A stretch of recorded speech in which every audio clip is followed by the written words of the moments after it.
कुंद इंदुधर गौर सुंदरम अंबिकापतिं भीष्ट सिद्धिदम कारुणीक कलकंजलोचनम नौमि शंकर मनंग मोचनम।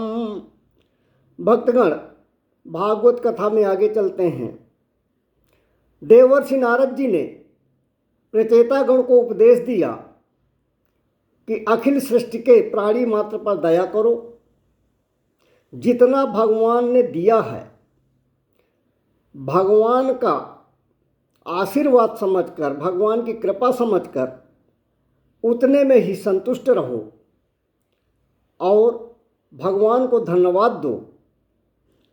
और तीसरा सूत्र बताया कि इंद्रिय रूपी घोड़ों की लगाम लगाकर रखो, अर्थात इंद्रियों को वश में करो। अगर ये 3 उपाय व्यक्ति कर ले तो उससे भगवान जल्दी प्रसन्न हो जाते हैं। और इन 3 सूत्रों को बता करके नारद जी अंतर्धान हो गए। यह कथा श्री विदुर जी को मैत्रेय मुनि सुना रहे थे। अब मैत्रेय जी ने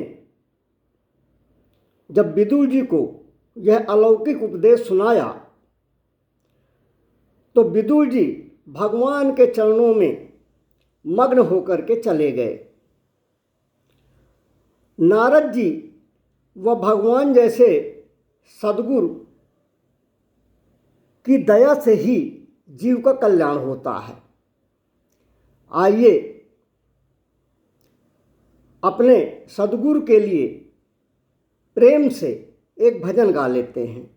मैं तो जपूं सदा तेरा नाम, सतगुरु दया करो। मैं तो जपूं सदा तेरा नाम, सतगुरु दया करो। मैं तो जपूं सदा तेरा नाम, सतगुरु दया करो।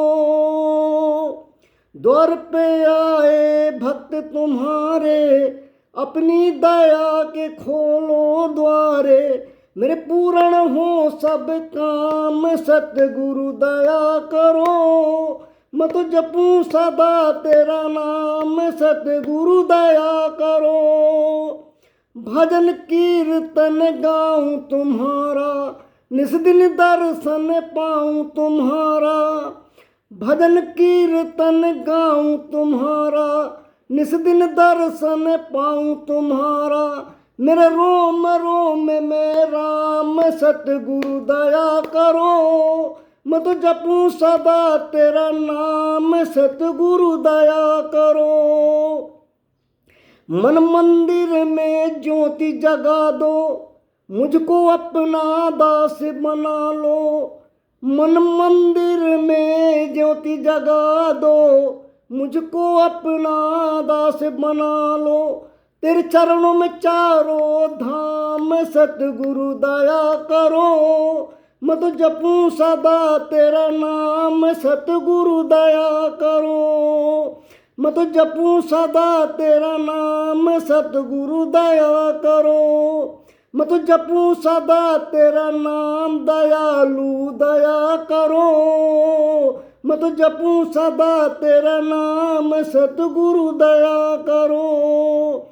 द्वार खड़े हैं भक्त तुम्हारे, दर्शन देकर दया करो। मैं तो जपूं सदा तेरा नाम, सतगुरु दया करो। अब आगे राजा परीक्षित ने सुखदेव स्वामी से पूछा कि हे प्रभु, प्रिय व्रतो भागवत आत्मा राम कथा मुने, गृह रमत यन्मूलः कर्म बंधा पराभवः। परीक्षित जी सुखदेव जी से पूछते हैं कि हे प्रभु, मनु महाराज के दूसरे पुत्र प्रियव्रत तो बड़े ही भगवत भक्त थे, आत्मा राम थे, जिस गृहस्थाश्रम में फंसने के कारण मनुष्य अपने स्वरूप को भूल जाता है और कर्म बंधन में बंध जाता है, उनको अर्थात प्रियव्रत जी को ऐसे गृहस्थाश्रम में कैसे रुचि हुई और स्त्री, घर, पुत्रों, राजपाट में फंसे रहने के उपरांत भी उनको कैसे भगवत स्वरूप का ज्ञान प्राप्त हुआ, वे कैसे गृहस्थाश्रम में रहते हुए भी भगवत चिंतन में लीन हुए, उन्होंने कृष्ण की भक्ति और आराधना किस प्रकार से करना संभव किया,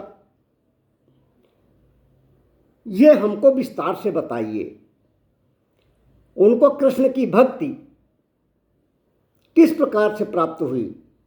तब आगे सुखदेव जी परीक्षित जी को प्रियव्रत का चरित्र सुनाते हैं, जो हम अगले चक्र में सुनाने का प्रयास करेंगे। बोलिए सियावर रामचंद्र की जय, उमापति महादेव की जय, पवन सुत हनुमान की जय, सभी संतों की जय, सभी देवताओं की जय।